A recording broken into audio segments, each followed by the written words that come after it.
Olá, pessoal, tudo bem?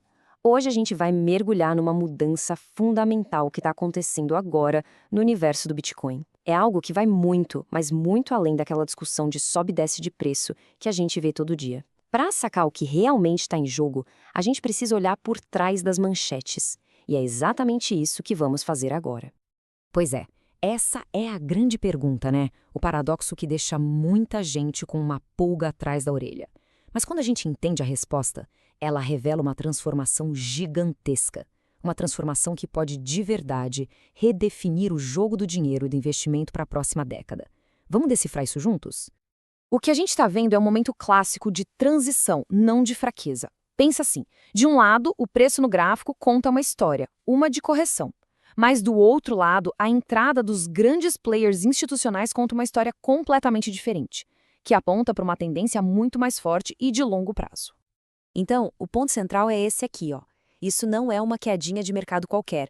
É uma mudança estrutural mesmo, do modelo antigo para um totalmente novo. O que a gente está assistindo é o nascimento de um novo paradigma para esse ativo.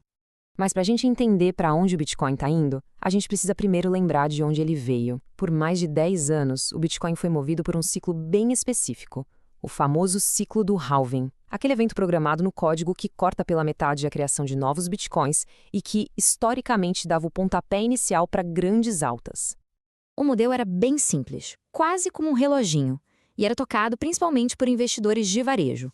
O halving acontecia, a oferta diminuía, o preço explodia, batia um pico, e aí vinha um longo inverno, um mercado de baixa, até o ciclo começar tudo de novo.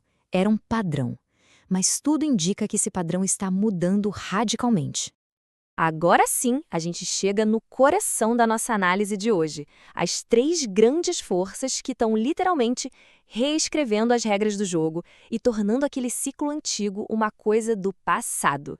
O primeiro pilar, e talvez o mais óbvio, é este. O Bitcoin deixou de ser um ativo de nicho, lá no cantinho do mercado, para se integrar de vez na infraestrutura do sistema financeiro tradicional. As comportas do capital global, de verdade, estão se abrindo. E quando a gente olha os nomes envolvidos, a coisa fica séria. Não estamos falando de startups, né? A gente está falando dos maiores e mais conservadores gestores de dinheiro do mundo. E isso muda completamente o patamar de credibilidade e a escala da adoção. E esse número aqui, ele mostra bem o tamanho da onda: 23 trilhões de dólares. Isso só somando Charles Schwab e Vanguard. O volume de capital que esses caras representam é algo que o Bitcoin nunca viu na vida. É simplesmente um outro jogo. Durante anos e anos, o maior freio de mão puxado para a entrada das instituições era a incerteza regulatória. Bom, esse freio está sendo liberado. Pela primeira vez na história, uma estrutura de regras claras está sendo construída ao redor do ativo. Cada um desses pontos aqui é como tirar uma pedra do caminho. Para um fundo de pensão, por exemplo, previsibilidade é tudo.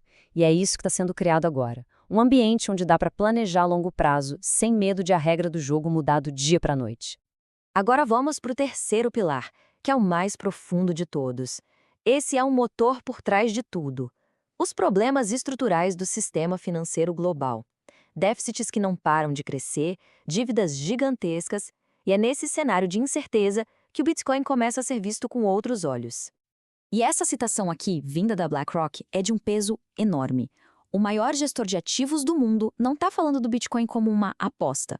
Eles estão vendo o ativo como uma solução, ou parte dela, para um problema econômico global.